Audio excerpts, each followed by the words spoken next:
So welcome everybody to Tunbridge Speaks Part 2. Part 1, we covered the first 100 years of the fair. Part 2, as you should all know, or hopefully you all know, that we're celebrating the 150th fair this year, which is actually coming very close. It's just over a month away now. And so this Tunbridge Speaks is to help remember the last 50 years. And so we have a dignified and illustrious panel of individuals whom I think need no introduction, but I will introduce them in just a minute. Just a couple of things is we have a variety of things behind you from the Tunbridge Historical Society. By the way, I'm Izzy Provancher. I'm the treasurer of the Tunbridge Historical Society. I think I know all of you. So we have a raffle. We have some things to raffle. There's a tractor back there. I think there's a quilt. There is Tunbridge Past books. Are also back there. They're $25. And of course, all of the money goes directly to the Historical Society, so we can put on programming like this. There's Euclid's Tunbridge World's Fair book. Oh, God, no. No. If they are, I haven't seen the check. And I write them. The Euclid's Tunbridge World's Fair book is also back there, and that's for $20. And beyond that, there's a couple of Tunbridge early history books there. They're pamphlets. Those are free. There's a couple copies of Carol Muller's book, The History of the Tunbridge World's Fair, which those are, I feel like, worth something, but y'all probably have some. They're free. And I'm not sure what else is back there. I think, is that? Yeah. Oh, yeah. Go surprise yourself. The other thing, too, is if you're interested, we have our annual meeting on August 28th, which is a Sunday at 1 p.m., and it'll be in the Baptist Church in North Tunbridge. So all are welcome. It's just a business meeting, but please feel free to join us. So anyways, our panel is made up of Nancy Howe, Doug Giles, Baxter Doty, and Ted Hoyt. Glad to make it. I don't think anybody is surprised to. Yeah. You are related to Fred. So we, Elaine and I had talked to a few of these guys, these people, beforehand, to just kind of get some stories out of them. They're all great storytellers, in my opinion. I don't think anybody would disagree with me on that. And so hopefully we can get the ball rolling, and hopefully the problem will be to get them to shut up. So, does anybody want to go first? Anybody break the seal? I'll break the seal. Okay. Oh yeah, I'm going to talk with my hands and hold the mic. well, like I said, I can sit here like this. It'd be weird. So if you saw the publicity for tonight, you know that 4 men raised in Tunbridge were going to speak. Here? Okay, whatever. I want to make it clear that I am not now, nor have I ever been a man. And number 2, I have never pretended that I grew up in Tunbridge, or that my parents did. My first Tunbridge Fair was 1973. I was a sophomore at UVM. I drove my mother and my 3 younger brothers here to the fair on Saturday, because my father was racing his horse that he had bought at the previous year's Tunbridge Fair, was racing here. So that was my first Tunbridge Fair. It was a rainy one, it was cold, and we had some parameters, but we were old enough to do whatever we wanted to once we got here, as long as we were where we were supposed to be when it was time to go home. And that was probably the only year those were the rules. I could pass this along, you guys figure out who's going to be next, but I'm going to tell a little story about horse racing. He introduced me as Nancy Howe, and most of you know that I use my B for Bascom to distinguish me from Nancy Fuller Howe, from Nancy Howe Rogers, and from whatever other Nancy Howe might be lurking. In the 80s, the early 80s, or maybe late 80s, early 90s, the officials for the harness racing program come in from all over New England, and they do it as they're accredited judges, timers, starters, and all that kind of thing. For many years, my starter was a wonderful man named Joe Gunn, who came down from, Scarborough, Maine. And Joe was probably 6'6". He weighed probably 235. He sort of looked like an NFL football player.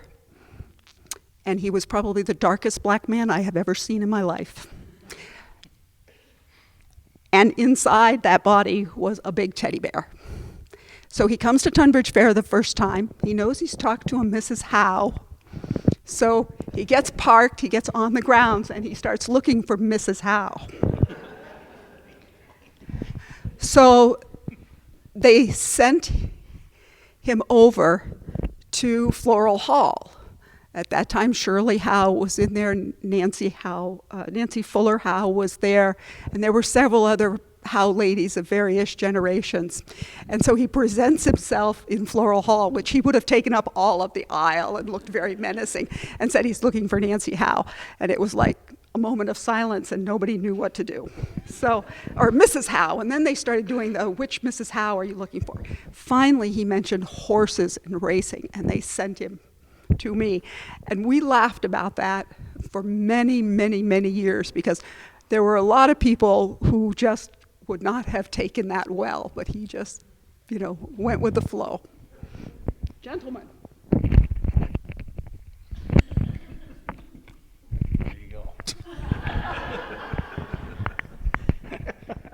Okay. I started out when I was 5 years old showing cattle at the fairgrounds. In those 61, 62 years, I've only missed one show of showing. But we used to show right in front of between the Dodge and Gilman building and the long barn. I don't know if a lot of you remember that. That used to be the show ring. And Margaret over there shaking her head. But this goes back to our father. He had his baler up on the hill. And the next morning, the baler was running. Somebody during the night had gone up there and started that baler with a motor on it and left it running the rest of the night. And that was the talk of the fair that year. And I don't think Rob ever left it out after that again. But I enjoy the fair because, to me, that brings the whole town together. And my wife and I have been there for it'll be 44 years, 43 years this fall. And we have never walked away with Supreme, but someday maybe one of my kids might do it. But the big thing is, if you remember Tuffy Wright, he was a judge and a cattleman, and he's shown for a lot of years, but he's passed away now. But Tuffy had a little box he used to set out at the end of the barn, or if it was raining, he'd be sitting inside the door with his mongoose box. People would line up to see what it was, and you didn't want to stand too close, because when he opened the door to it, the people would jump back. And if you were too close, they would be knocking you down. Because they weren't expecting something to jump out at them. And so that was one of my big things that I enjoyed, watching the people. And just every year, having people come through that you see once a year. And I had people, I worked with 73 back in 1973. And I worked for the state that summer as a park ranger. And God, about 6 years ago was the first time I've seen one of these guys, because he come looking, because he knew I was still showing cattle. And he come through the barn, and we spent probably a good hour or more just visiting from old times. And my wife's father, family had cattle there too. And one night, a drunk come through and broke the tail on one of the heifers. And I don't know what happened, but I know my father-in-law escorted him right out of the barn, and he wasn't welcome back. But the big thing is just sitting there watching the people go by. I mean, all of a sudden the tail goes up, and you got all kinds of out-of-staters walking through the barn, and all of a sudden, I mean, they were knocking people over to try to get out of the way, and then have the kids do the same. I mean, Mom, that's a big one, and so that's why we try to keep the barns clean and everything for everybody to walk through and enjoy it. But we've had people go through at night and unhitch the animals, because some nights the barn would be too warm to leave the windows all closed. So next thing we know, there's 15, 20 heifers or cows running around through the barn. And we've had some that I haven't had any get away. But there have been other farmers that have had to go out on the midway and get some of theirs. And I'll let somebody else talk for a minute, and then we'll go from there. Okay. Go ahead. Yeah, well, the first thing I want to say is that my father used to have a band, and he played summers down here at Dreamland. During the fair, he played Saturday nights down there too. It was a good, really good thing all summer long, and now it's, but the demos, I guess I think I've run just about every one of them that Tunbridge put on. I'll tell you how I got started. It was Elvin Teller was salesman for Valley Motors for years. And he had, somewhere or other, they got a car over there that every time you want to complete revolution, it would clunk. So Randy Teller, that's his son, I guess must be dad give it to son.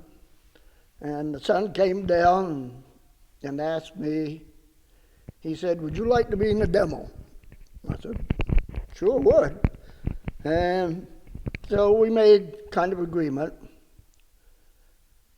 But I will tell you, my father was not pleased. Not at all. He said, "You're going to go out there and you're going to get hurt and you're going to be laid up, and then what's going to happen?" Well, I didn't listen to him. I went ahead and I done it. So that the first run, the first time they had it, I was in it. And I came home with a trophy and a little bit of money. Well, seems to be that changed things a little. Dad wasn't quite so mad at me next time. So I've been in it for, I'd say, ever since it started and ended. I've had some good runs, I've had some bad runs. Same as anything else. So when they were making that movie of Fred Tuttle, they thought, well, it'd be pretty nice if he was in the car. So they come and ask me, "Would you be all right if Fred drove your car?" I said, sure, why not? Well, we got him in. But it's a little hard getting him out. But anyways, they got him out and I drove it. Fred was not in the car demoing him. And I got to say that was my worst run I ever had. And I was sure put out with that one. But anyways, that was a good thing. It made well, made a good movie and all that stuff. And I don't know, Dennis, as you remember, your wife called me for one of the demos, and she says, the boys would like put their name on your car. Do you think it would be all right? And I said, certainly. So the two guys, little guys, come down, the mom, and he wrote it on it, and I think that really made them feel real good. He did. I've only been tipped over once in it, never been hurt, and I will say I think the demo was really a nice thing. I really do. I know I hated to see it stop. I really, really did. I thought it brought one hell of a nice crowd. As Sunday was just packed. They couldn't get them all in the grandstand and stuff, but I do realize, I guess maybe I realize more now than I did when I was doing that the grandstand was old. And I know they were afraid that if a fire was, that the grandstand would catch on fire. But I have got to say the fire department was excellent. They was absolutely excellent at their damn demos. They made us cut a hole in the hood. And usually the carburetor, if any fire, the carburetor would be fire. And they were right there. And I don't think they've had in any of the shows that we put on, had anything serious. Nobody ever got hurt or anything. And it was, I don't know, I had a lot of fun. I always got along with the other drivers. They always were good to me, and I was good to them. I can't remember any fights afterwards, and I don't believe there was. But there was two women that drove. One of them was from up north. It was Jenny Dion, and she was hard to beat. She was very, very hard to beat. Her husband fixed the car, she drives the car. Then there was another young lady down in Wallingford that came over. She was really, really good too. But we all pounded on each other no matter what. So I've got a lot of trophies down south and stuff. I know some race car drivers, they give them to the little kids, and that makes the kids feel like, really happy about it. But I haven't. I kept all mine. So I don't give them away. Yeah. So, as I say again, I was really, really sorry that it ever happened. And I think it was the next year that they were protesting it down here by what would be Blakeman's now and up through. And I always figured that somebody, or people knew that I was really into it, that I was ahead of that. I had nothing to do with that. Nothing. Nothing. You didn't paint that big sign down to Sandy's that said, "Don't go to the fair"? No, I didn't. And to be truthful, that surprised me really much that they'd done that. I know a lot of the young guys, they there was quite a crew from Barnard that came over, parked on my lawn Saturday so we could get them up there, and it was good.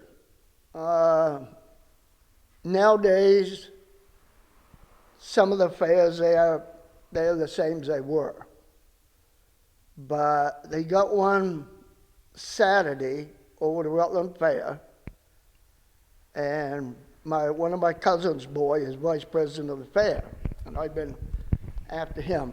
What they're doing now is they're building the motors up in them, and the pipes come up through the hoods, and they're all just hard as anything to beat.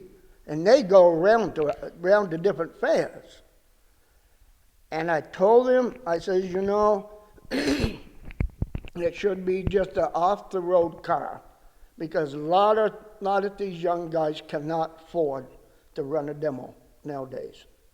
If it's an off-the-road car, you take the glass out, you take stuff, and you move the gas tank, and all that. And I'm very disappointed that Rutland is really doing that. And they're putting money into it, and they're the people that probably have got good, really, really good sponsors, and they can travel.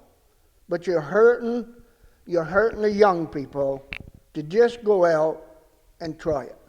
You're hurting them, and I will always tell them that. So I will say I certainly have enjoyed it. I've had good runs. I've had bad runs, and that's all right. Nobody says because you're out there you're going to win. But I've gotten along really, really nice with people, whether it's ladies or gentlemen that are driving. And the guy that put it on, Rudy, I thought he was very fair on running it and everything. So I just want to say I really, really loved it. Can I for a minute? Yeah.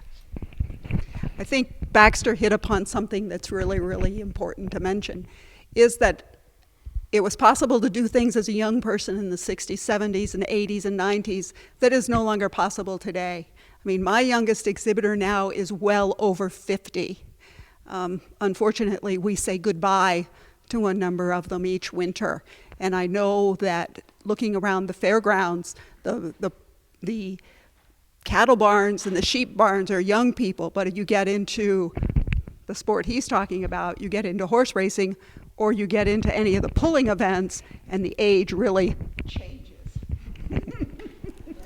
For sure. Baxter used to smash them up, and I used to haul them off the track. We had, starting in the 80s, I was asked to bring a tractor down for a backup for a friend of mine, Warren Whitney, in the pulling ring. And then on Sundays, we got to pull junk off the track. And sometimes we had two tractors. As far as Ted and his showing, I showed 1 year, Ted. So, yeah, in 4-H. And my father was a horse puller, and I drove a pair of horses once down here, and he was kind of laid up and couldn't. But so for 20 plus years, I worked in the pulling ring. That was the area that I was associated with. And Izzy wanted to know of a character or two. Well, we had a couple in the horses, father and son, Benji and Roger. And they usually got into the beer a little. And 1 year, Robert said to Benji, the father, said, "You can't have beer in here." So I was the one designated to go tell him that. Well, it didn't go over too big. So he left. And when he came back, he had a Mountain Dew can that smelled an awful lot like beer. But but they all in good fun. But they would get a little overindulged. In the ox pulling, we had another father and son, Tink and Wayne, and Wayne did the driving, and he couldn't half hear. So his father was back behind trying to hitch the chain, and Tink wanted the oxen to step ahead, and Wayne was trying to back him up, and that made for a pretty good laugh. Everybody knew what was going on. It was just so funny. But the fair has changed a lot. Baxter talks about the Demolition Derby, and of course we got rid of the girly shows a long time ago. And there's a guy over in Randolph that was a deputy sheriff, and he told me just a couple of months ago, he said they ought to bring the girly shows back. Well, one of them was sponsored by the sheriff's department. So, I said, well, that's not going to happen, Gordy. It just plain isn't. But my worst fair ever, for me personally, was I came down with Glenn Button on a Wednesday afternoon from school to help him with his horses, and I think Nancy might remember, was it Cindy Alden? She was a filly then. And stupid me, I took her out to water with no lead rope, just her halter, and she reared up and hit my lip, and didn't happen to break any teeth, but I ended up with 9 stitches in my lower lip. And I made it Sunday afternoon finally to the fair, so I almost missed that one. But as far as I can remember, I think I've made them all, and usually more than one day. But we had a good time in the pulling ring, 3 days of it, and then on Sunday was my turn to stay home and do chores, and my son would help haul cars off the track that Baxter was smashing up, and so he got a little bit of glory there.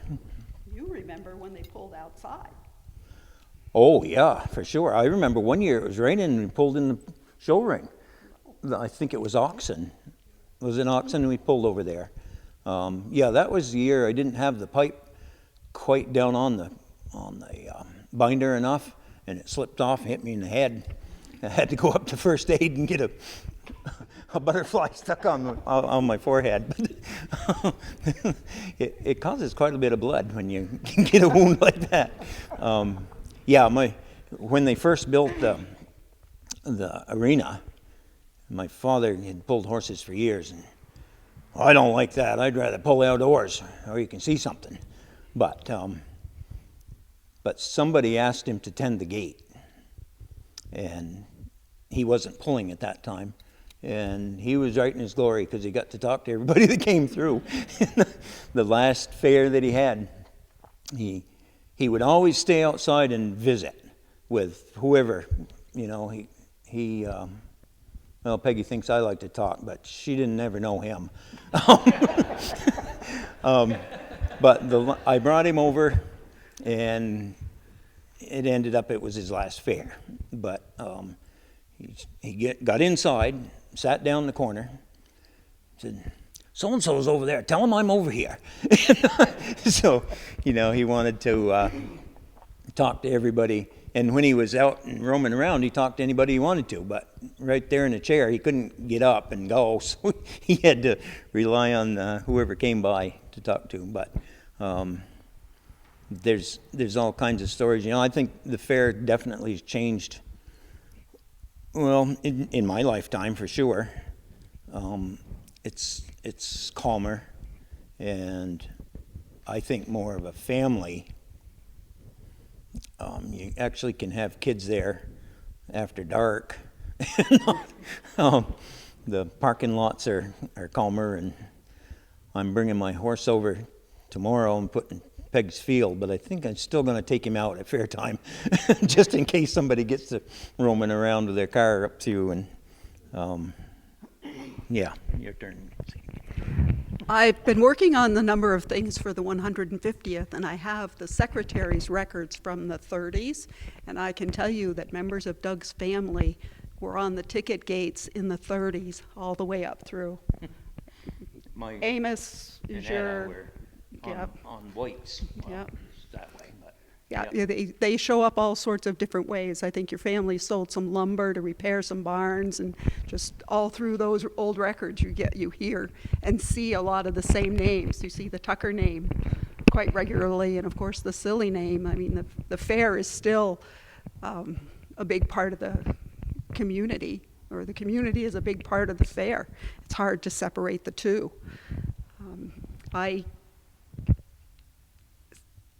My first fair was 73, and I've made 47 of the last 49. So the racing was important to me, to my family, and I always scheduled my vacations. I came in from Ohio for a number of those years, and the years after that I came in from Kansas. But it was a different world at that time. The fairgrounds was very different. Some of the inebriated ones would come over and put their horses in those barns and stay overnight rather than try to drive home. One of my horse racing guys is a well-known lawyer. He's really good at defending people who have been caught at various things. So he had a lot of he would come over and he would know a lot of people here, and that would attract people to the horse barns. He always tried to have his court dates at Chelsea be during the fair, so he would already be here. And a number of times, his name is Peter Langrock. You've seen him on television. He would, come and be all dressed in a suit to leave the fairgrounds on Friday morning to go do a case. It's hard to, put away an event that's been here since the beginning. And this is going to be our last year of racing. But we're going to go out in style, I think. And then the fair will do what it's done for the last 150 years. It will change, it will adapt, it will move forward. Another Benji story. It wasn't at Tunbridge Fair, but he started for home one day and forgot to load one of his horses. He was leading it down the road behind his truck. So I know it didn't happen here, but in another time, he showed up the wrong week for the fair. Had to come back again. But yeah, Nancy's right. My grandparents sold tickets at White's Gate, and as kids, we used to go in that way. As little kids, Mom would take us in that way. And my grandparents had a whistle there. And, well, I didn't know what the whistle was for, but I got a hold of it. My grandmother got it away from me just before I blew it. It was to blow in case somebody was giving them trouble. There was a cop right around the corner. Almost summoned the cop, or deputy, I'm sure. But my other grandmother, on my mom's side, was in charge of the playground over where the Grange building is now. And so I remember helping my grandfather go out in the woods and cut a few small spruce trees and bring down for decoration around the outside. And then when she got to the point where she couldn't do it, my aunt, Jean McCullough, did it until he closed it down. But yeah, so our family's been involved with the fair for quite a while. And they used to have the sawmill just below Dickerman Hill that Ralph Grant had it the last that it ran there, and that was our house, family home up that just caught fire last week. So, yeah. I was trying to think of who lived there. Well, your memory that bad? Yep. Yes. 130 years or so, I think. The Was Giles it? owned that place. Oh, yeah.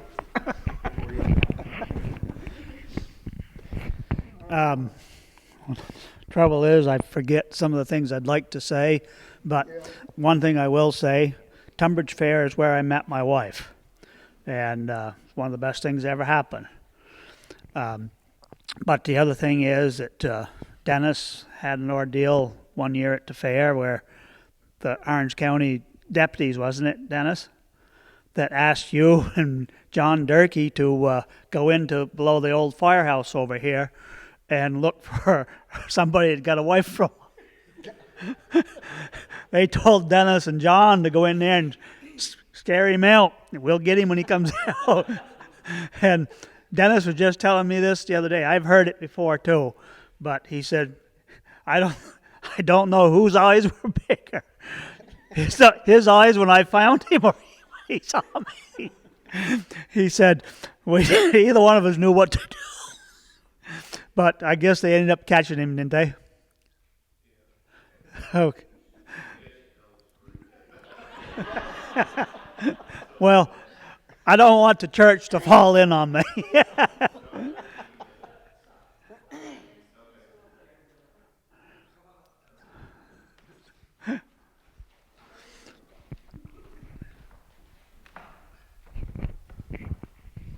So John Durkee and I went to the store, and Buck Rogers and Guile Kendall were both deputies, and they were in the road up there, and we went by them, and we went in the store and came back out, and Guile was over in front of the store, and he said, "You two guys, come over here." And I said, "What? What do you want?" And he said, "Well, we lost a prisoner." I said, what do you mean you lost a prisoner? He said, well, we had him down to the sheriff's office, and he got away. And he said, why don't you guys go down over the bank and see if you can flush him out? Well, of course, that bank was all bamboo down to the river. And I went down there, and I couldn't see anything, so I bent down, and looking at me, bending down, looking back from about 30 feet was that guy. And I'm thinking, well, I have no idea what he did, you know. So I headed back up because, you know, the guys with the guns were up in the road. And, well, he ran down into the river, and they tackled him in the river, and that was the end of it. But, yeah, no, he... what's that? No, oh, no, they were still up on the road, yeah, yeah. Oh, God. No, but, yeah, there's been a lot of great stories over the years with the fair. Baxter talked about our boys when they were little, and Darren thought that Baxter was the Dale Earnhardt of Tunbridge. I mean, Baxter still worked for the state, so he always wore orange T-shirts. Well, Darren must have had 6 orange T-shirts that he wore all the time. I mean, and Baxter was really good with him, and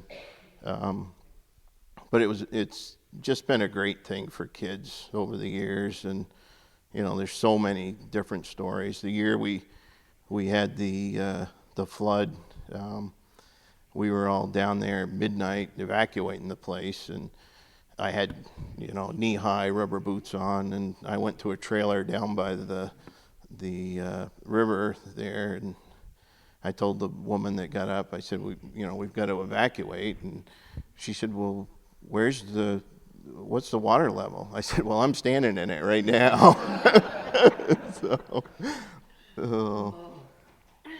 But, well, I'll let these guys get back to telling stories. I'd like to put my 2 cents in again. Ain't worth much. No, ain't. No, too old for that.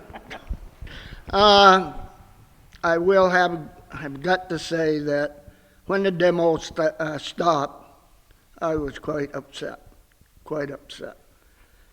But I'm going to tell you right now, the fair has come a long, long ways. I am not against the fair. Some people think I still am, but I'm not.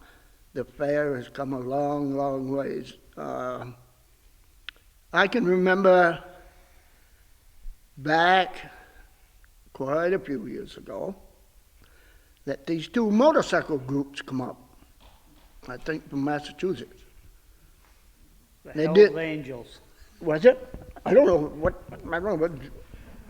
they were, but anyways. Seemed to be they didn't like each other. So they was down there, and the thing I can remember, it was at night, and they got into one awful fight down in Tucker's Field. And nobody would dare to go near them to break them, so they went and got the fire truck. That broke them up. I can remember that, so I don't know. Yep.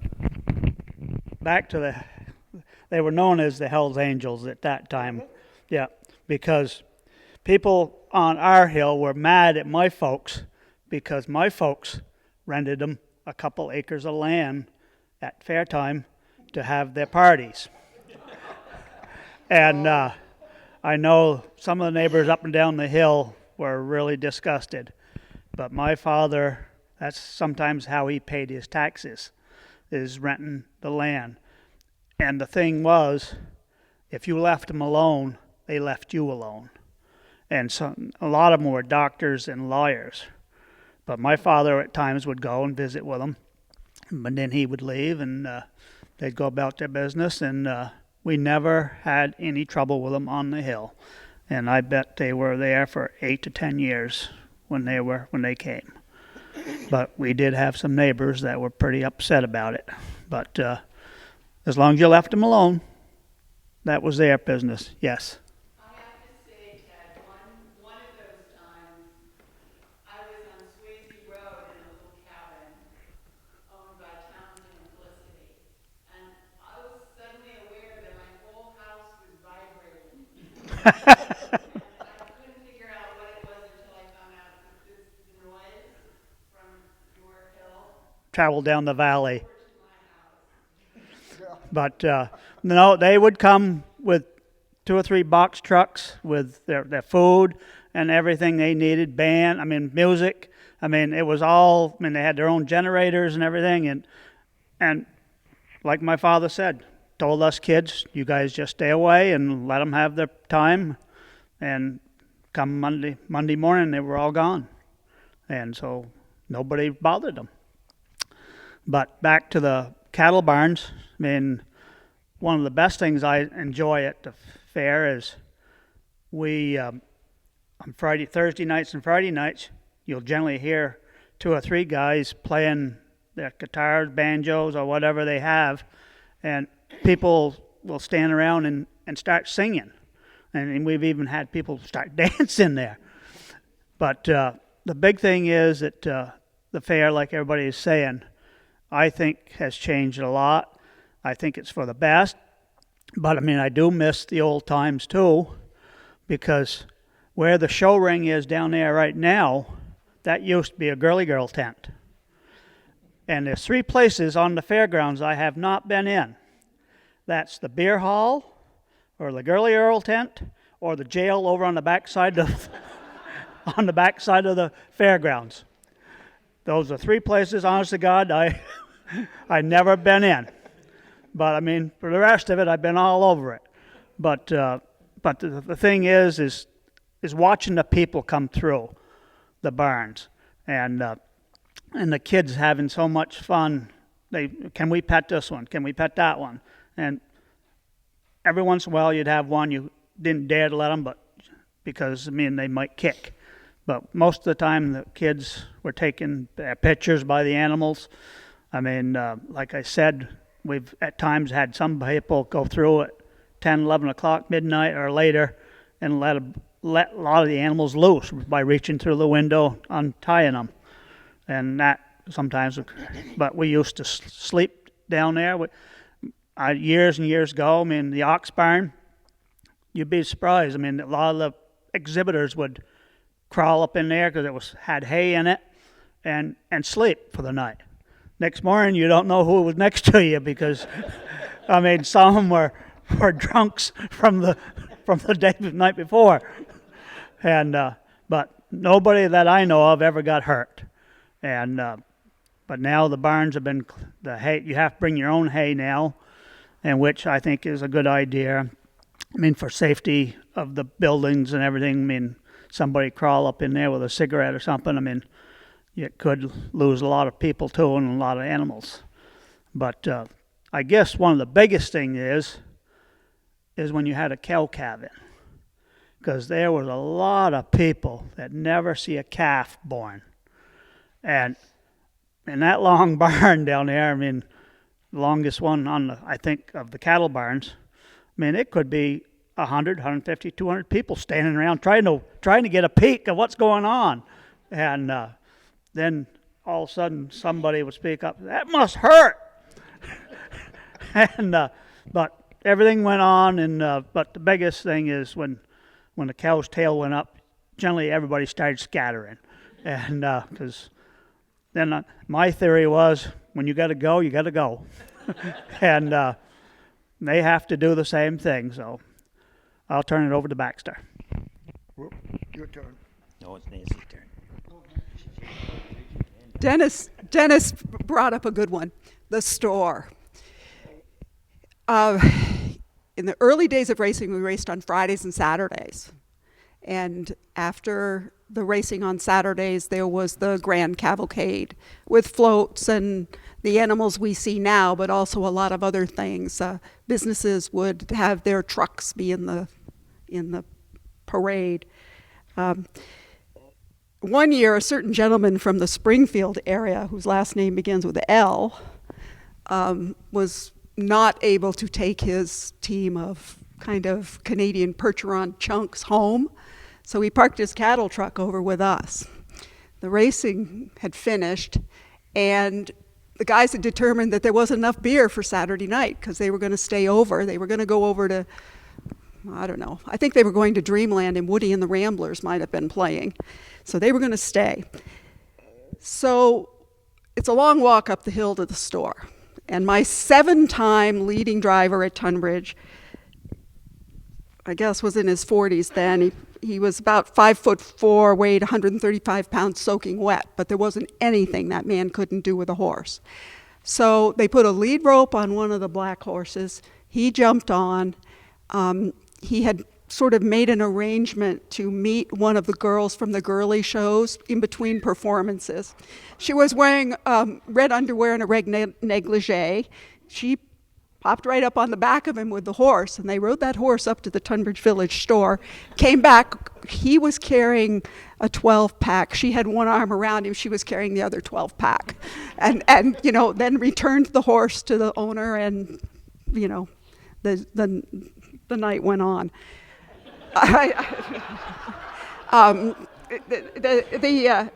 Probably the only other thing that was funnier than that was there was a gentleman who had a lady friend who met him here at the fair. And he showed her the fair, supper, dancing, brought her back. He escorted her up the gate of the cattle truck, because in those days a lot of horses were hauled in cattle trucks. Escorted her up the gate, barred the door, locked the door, then got one of the horse racing guys to give him a boost so he could go in through the calf door and lock that, and to make sure to wake him up at a certain time in the morning. I mean, it was the 70s. One of the fairs in the 70s, I slept in the front seat of the truck, and it was snowing here. And it was just cold, and the 70s I remember as being cold, rainy fairs. The hot fairs we have now are more of an exception, I think. They used to come bringing all sorts of clothes and stuff. But it was the 70s, and the world was a different place. There was a lot of guys back from Vietnam, and the kinds of entertainment they were looking for is a little different than what we consider appropriate today. Talking about the jail, I think it was the first year it was turned into a jail. There was a guy from over to Randolph who got arrested, and they stuck him in there. Well, when they built it, they nailed the boards on the outside, and pretty quick, bang, bang, bang, and out he came. He kicked the boards off, and went back to the fair. I would assume maybe they rearrested him, might have taken him to Chelsea, a little more secure lockup.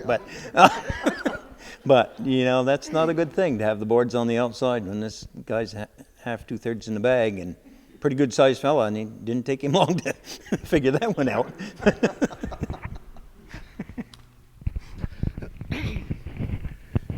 Just thinking back when Ted Green Ford and Valley Motors used to bring the cars there for show then. And Valley Motors had a Corvette. Boy, I wanted that Corvette, but I finally worked on them enough, so can I drive that in the parade? Would you let me drive it in the parade? And finally they said yes, and that really made me feel good. I always wanted one. I did drive one, so that was it. But I've got to say again, the fair is, we ought to be proud of that fair. We really should. One more thing. I said where the show ring is down here now for the cattle. There used to be the Girly Girl tent. I can't remember who was. It might have been one of the Burke boys from Berlin. That we were standing there, and this guy got into the tent, and for some reason they kicked him out. And the next thing you know, he's headed down the midway, and a few minutes later he comes back and he's got a crew with him. And you never see a Girly Girl tent come down so quick as that did. And by then there's a lot of people standing around watching the fight go on. Doug was talking about old Guile Kendall. He was a sheriff from over Stratford. And I've never seen him lose his cigar or his hat. Even at Dreamland, he used to do that on Saturday nights. I never saw him lose his hat or a cigar in all these fights. And he wasn't the guy you wanted to fool with, but that night he did lose his hat. And I told whoever was with me, it was probably 3 or 4 of us there. And I said, maybe we ought to move back a little bit because we're getting kind of close. Because they were picking up anything they could hold on to, swing, pipes, 2x4s, and swinging them. I mean, they meant business when they come in there. And I know that there was one other time, I probably shouldn't say this, but I mean, when you're there till 1, 2 o'clock in the morning, you see a lot of stuff. And the drunks trying to leave and try to go across the footbridge. Some of them would get up on the railing and try to walk across. And behold, they didn't know somebody was standing by with a BB gun. And there'd be 4 or 5 young people standing around, and somebody would be standing in the middle. And when they got up there and got part way out there, we'd let them have it in the rear end.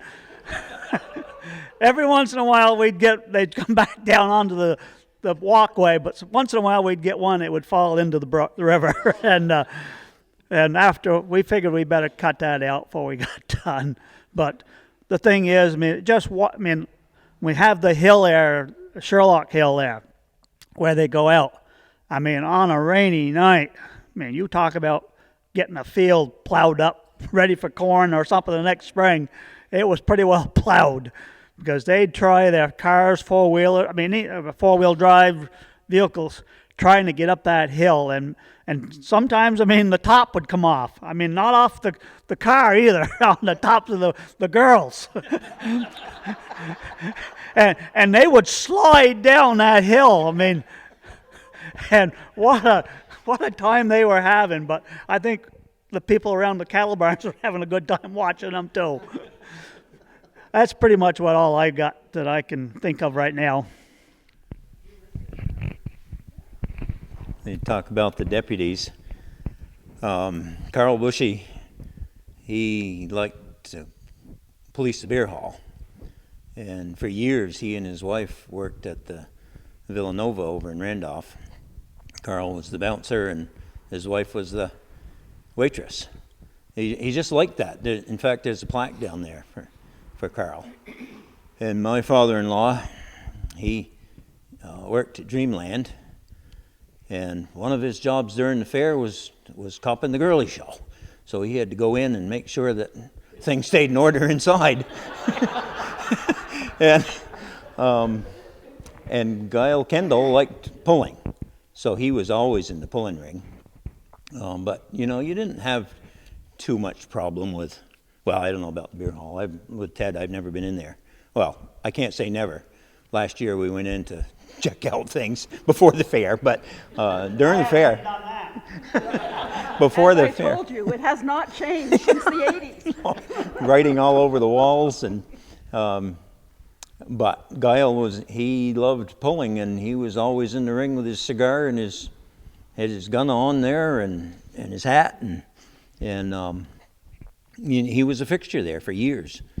The first year that built the Memorial Arena, they put clay in the pit, and I bet the horses were sinking in 8 inches probably. I don't think it was a foot, but it was really soft. And Tim Mullen was working behind the boat, or with us in there, and he said, I guess we shouldn't have dumped in that last load of water. But of course they didn't, but the clay was really wet, and you had to be careful because it was tough walking. A friend of ours from Springfield, not the L one, Ken Young, brought his pair of dapple grays up, and I don't think I've ever seen a prettier pair of horses than he. In fact, he had 2 pair, not at the same time, but I remember him pulling. It was some of the probably the last that he ever pulled. And when he passed away, I gave Lisa a picture that was featured in Vermont Life of him at a plow day over in Woodstock at Billings Farm, and she had it on display there.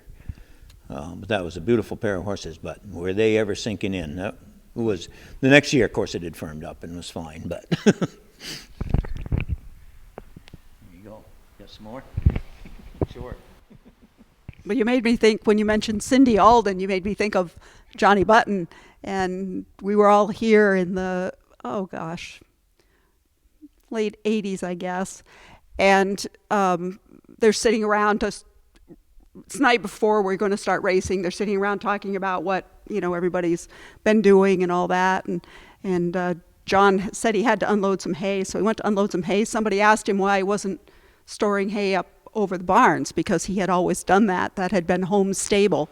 Tunbridge was training track for 4 or 5 guys who kept horses down there all the time, because there were no summer events in those days. And so they just jogged their horses, pay the fair a little rent, pump some water out of the river.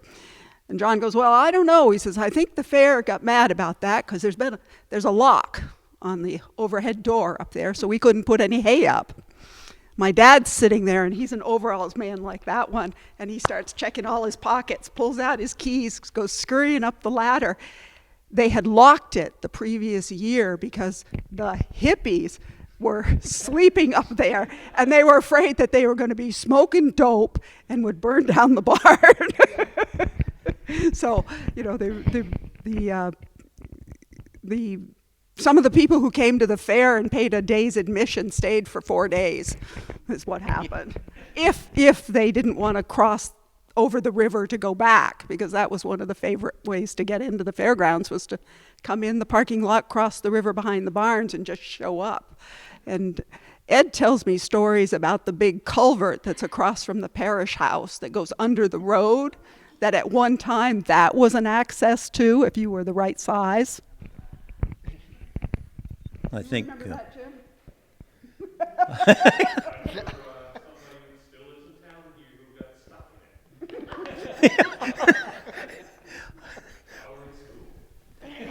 My father went to school up there, and he told about kids crawling through there school time.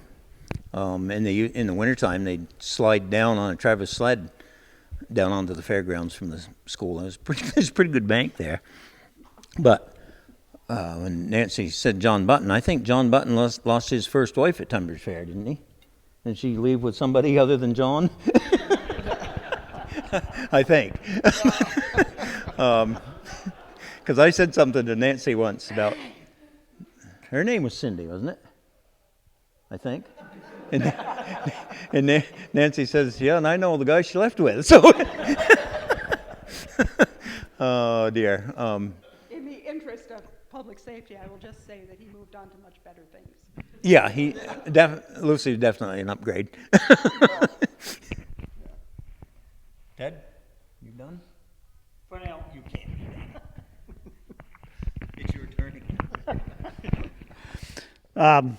I guess the only thing I can really got to say, I think the fair is headed in the right direction now.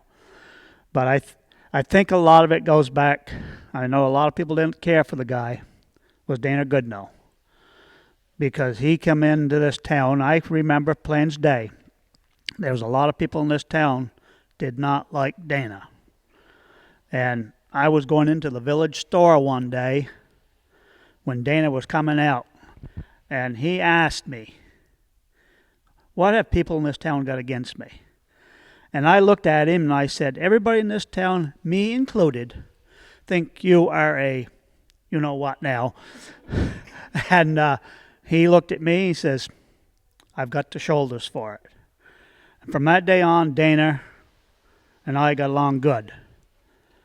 And I think the fair ought to be thankful for Dana, because he started bringing things into this fair to keep it going.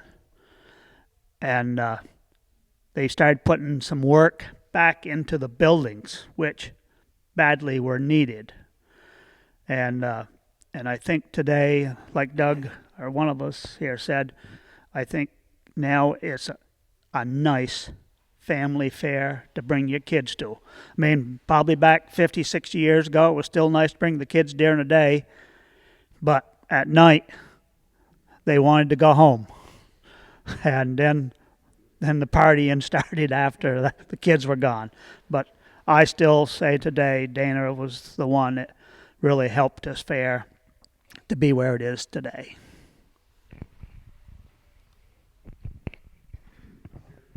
thoughts or?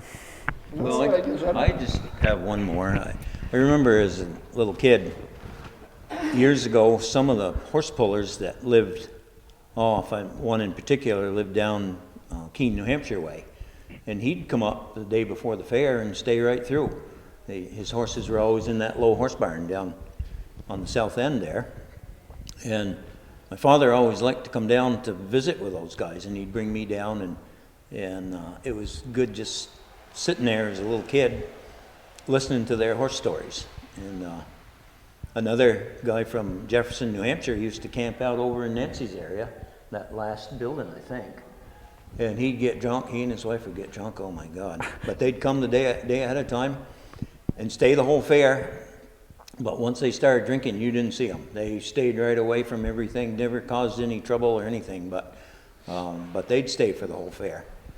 Because I think it was their, well, I think they drank quite a bit at home too, but it was their time out. You know, they came down but it's, I think if I had little kids now, I'd want the arcade back, because when come time to go home, if you couldn't find your kids, they were big enough to be out on their own, but you go to the arcade and usually you could locate one or two of them there. That was quite a draw for the kids, I think. Any other last thoughts, stories? Well, I just wanted to thank our panel for taking the time tonight to tell us some great stories. I personally had tears coming out of my eyes at one point. And I want to thank you all for coming and supporting this. It's great. And just another reminder, there's all kinds of stuff on the back pews if you're interested, and that our annual general meeting is August 28th. It's a Sunday at 1 p.m. at the Baptist Church in North Tunbridge. So thank you so much, and thank you to our panel for